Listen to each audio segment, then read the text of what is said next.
Hello everyone, just wanted to share my thoughts on a topic that some of you may or may not care for, but I want to give my thoughts about it in regards to the new iPad Pro Apple has announced.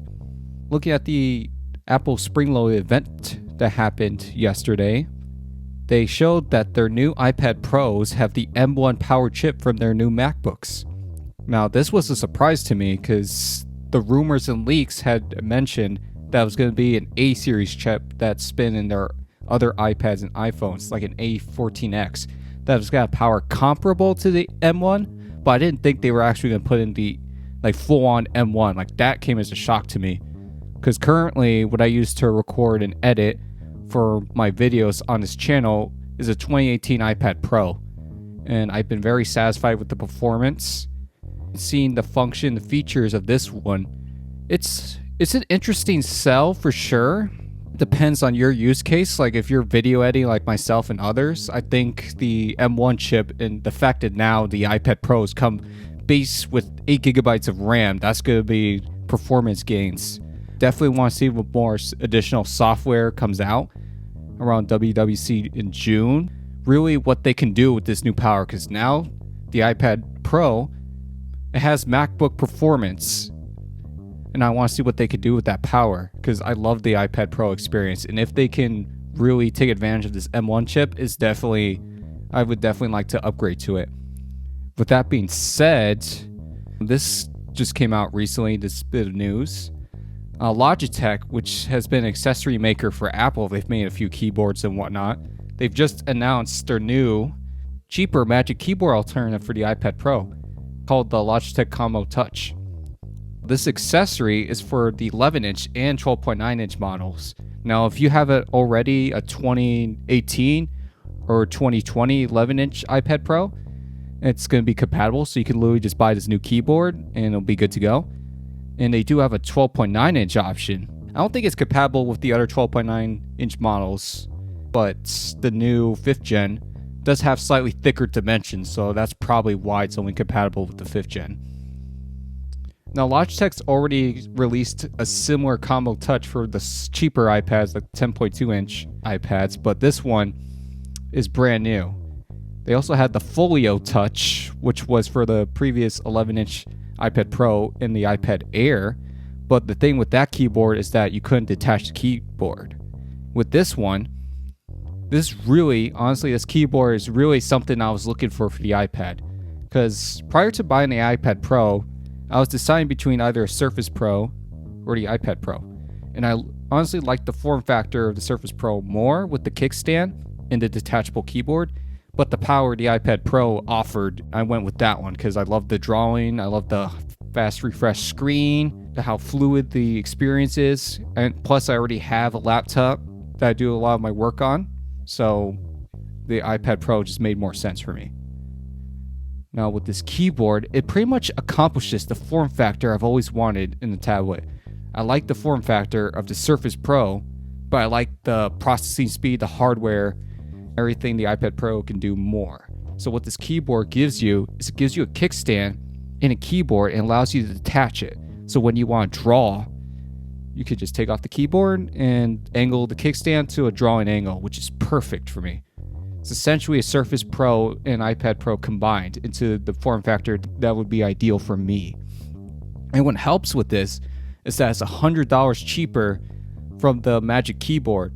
At the time of this video, the 11-inch Magic Keyboard is on sale on Amazon for $200, which is around the same price as this upcoming one.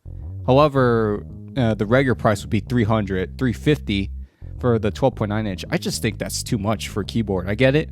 It's the Apple premium experience, the same Magic Keyboard. It's Apple, it's a first-party accessory that's in their Macs, so the experience is going to be the best. However, $350, $350, I just think it's way too much for a keyboard. Even the Folio was a little bit pricey. However, I was able to get a keyboard Folio for a good price, so that wasn't a big deal.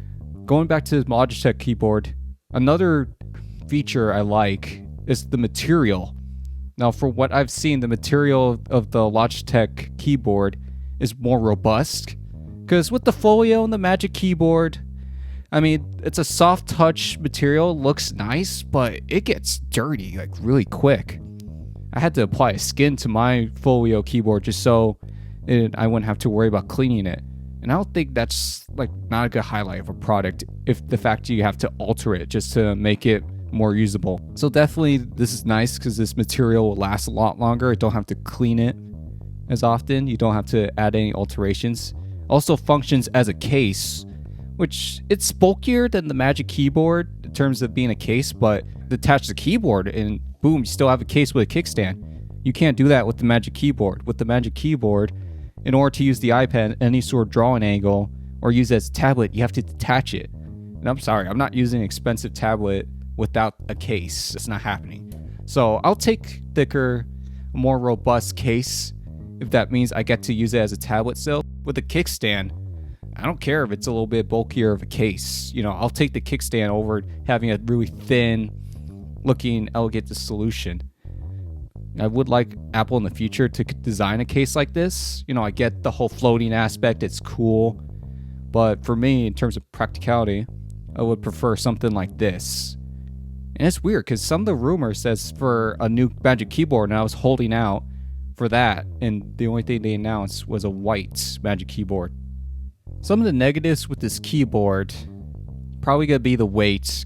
With the bulkier case, is going to be inevitably heavier than, say, the Magic Keyboard, which is already a heavy product. But the fact that you detach the keyboard, couldn't care less about the weight, especially with the 11-inch, because it's going to be a light device. At least you're not sacrificing the functionality of the iPad, especially for drawing, because it solves the problems I have right now. The Folio is good for typing. I don't mind the typing experience, but I have to detach it if I want to use it as a drawing. I have a separate Folio case, so this case solves the right two problems I have. I have a drawing angle for when I want to draw and do all sorts of handwriting, and if I need to type, boom, it comes with a keyboard with function keys, something the Magic Keyboard does not have, and a trackpad. That for me right there is worth the price, and the price is $200 for the 11-inch and $230 for the 12.9-inch. I think that's a good deal. That's definitely a good buy. I'm surprised that they announced this keyboard right around the time they announced the new iPad Pro. Another downside with this new keyboard is the fact that it doesn't have an extra USB-C port. So that is a bummer because the Magic Keyboard does have that advantage where you could use the extra port for dongles and whatever accessories you need for the Pro. So that is a downside, but I can always find an accessory that uses both charging and data in the same hub. So that is a sacrifice I would have to make, but since I'm using the Folio, I only have access to one port already, so that's not a big problem for me. Overall, I think this keyboard is a buy. It's a good buy for most people, most consumers who have an iPad Pro or thinking of upgrading to this new M1 iPad Pro.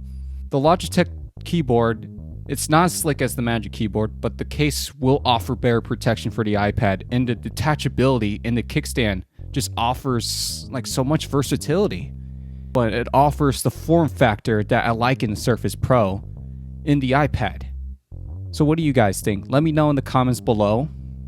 I definitely want to see what happens in Apple's event in June, the WWDC conference.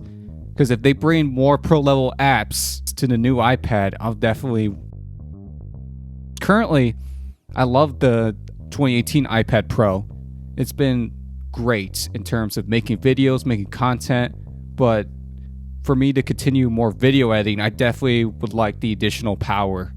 The 8 gigabytes of RAM, the M1 chip, that would make video editing like a blast. That would make video editing great to have that extra power ready. I think that would be awesome. Thank you guys for watching this video. Have a good day and stay tuned for the next E&J Studios podcast.